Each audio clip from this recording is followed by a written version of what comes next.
All right, sports fans, how's everybody out there doing?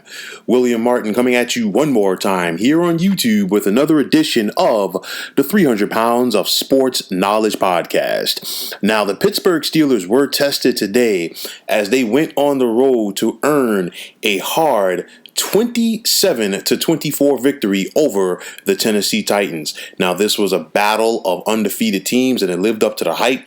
We saw the Steelers jump out to the early 24-7 lead. The Titans scrapped, fought, and got their way back into this contest, had a chance to win it and even tie it late. But Stephen Gostkowski missed a field goal that would have sent the game into overtime, and Pittsburgh was able to hold on for the 27-24 victory.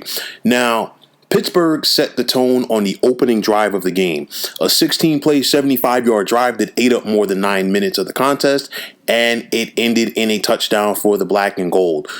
Defensively, the Steelers were able to limit this Titans offense to just 292 yards of total offense, and the big thing about it, Titans running back Derrick Henry only had 75 yards on 20 carries. Now, Big Ben Roethlisberger did throw 3 interceptions, but he still managed to throw 2 touchdowns, 2 key touchdowns, and like those interceptions, like it was typical Big Ben. Sometimes he forced it.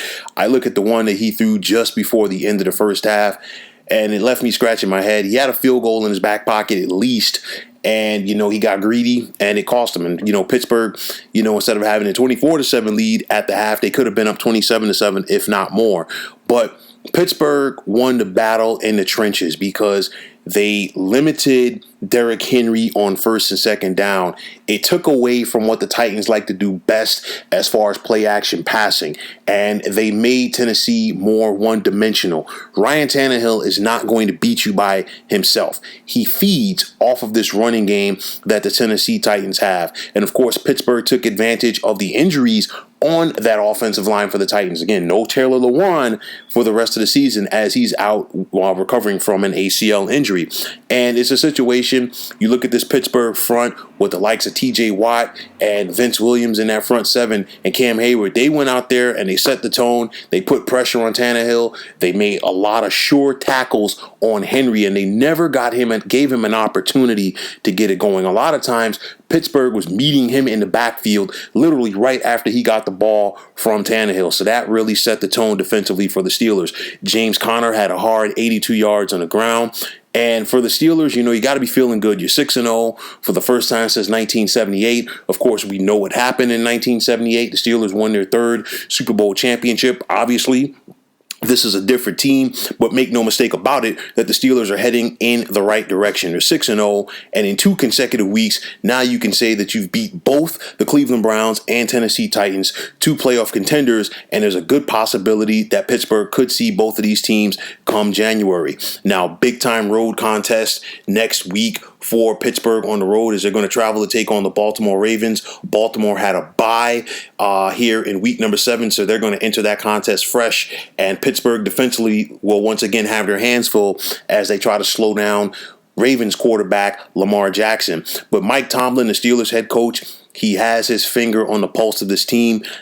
The Steelers in recent years, they were a fractured team. Not anymore. You see more cohesion on this team on both sides of the ball, offensively and defensively, and it is coming together for the Steelers. I love their physicality in their front seven on defense. They have great playmakers in that secondary with the likes of Minkah Fitzpatrick and, of course, Joe Hayden. And I love Pittsburgh's chances to win the AFC North. I think this division will come down to either Pittsburgh or Baltimore, which will make next Sunday's game very important because you're looking at a situation here. Pittsburgh could finish 12-4, 13-3, and you might not even win the division, and that means that you're going to be on the road for the playoffs. So they're, the Pittsburgh 6-0, they're happy to get off to the solid start, but at the same time, they know they can't take their foot off of the throttle. You have Baltimore right there. They only have 1 loss. Cleveland is 5-2. So Pittsburgh knows that they got to go out there and continue to take care of their business. Big one next week.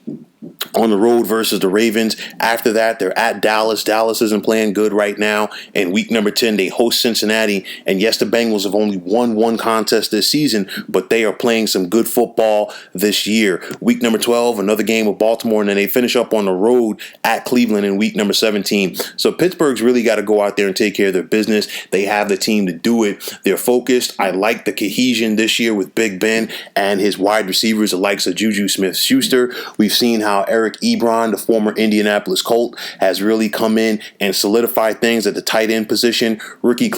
Chase Claypool didn't have a big impact today, but he's still going to be a playmaker coming down the stretch for the Steelers. So the black and gold are definitely headed in the right direction. They are a force to be reckoned with in the AFC, and I guarantee you this team could do some damage in January in the postseason. So folks, that is going to wrap it up. And as always, I want to take this time out to thank you for tuning into the 300 Pounds of Sports Knowledge podcast here on YouTube. I want to thank all of the subscribers out there. And if you have not subscribed to this channel already, please feel free to like and subscribe to this podcast. Now, if you're on Twitter, please feel free to follow me at 300 Pounds of Sports. And like I always say, if you follow me, it'll be my pleasure to follow you right back. There's also the sports discussion group on Facebook at the Sports Depot 365. You can check it out, drop a line, and be a part of one of the better sports debating sites going on social media. So once again, fine folks, my name is William Martin. Take care and have yourselves a wonderful day.